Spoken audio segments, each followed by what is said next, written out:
ஈரோட்டில் முதல் முறையாக ஒருங்கிணைந்த மேம்படுத்தப்பட்ட புற்றுநோய் மையம் பெட் சிடி கொண்டு புற்றுநோய் கண்டறியப்பட்டு 6D true beam linear accelerator மற்றும் MR கைடட் பிராக்கோதெரபி மூலம் கேன்சர் செல்கள் துல்லியமாக அழிக்கப்படுகிறது. Sudha cancer centre, Erode. நம்ம ஊர் செய்திகளை காண தொடர்ந்து சபா நியூஸ் தமிழுடன் இணைந்திருங்கள். நீங்கள் பார்த்து கொண்டிருப்பது சபா நியூஸ் தமிழ். தமிழகம் முழுவதும் இணை ஆணையர், துணை ஆணையர் அலுவலகங்கள் முன்பு CITU சாலை போக்குவரத்து சங்கத்தின் சார்பில் மாபெரும் ஆர்ப்பாட்டம் நடைபெற்று வருகிறது.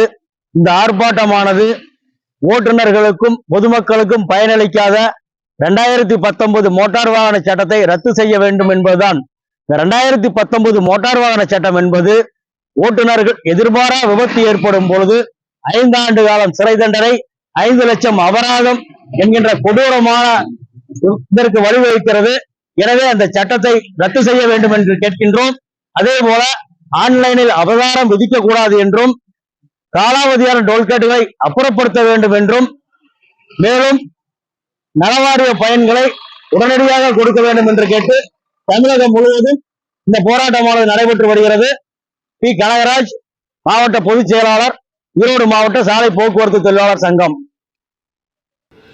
இது போன்ற முக்கிய செய்திகளை காண சப்ஸ்கிரைப் பண்ணுங்க, ஃபாலோ பண்ணுங்க, லைக் பண்ணுங்க, கமெண்ட் பண்ணுங்க.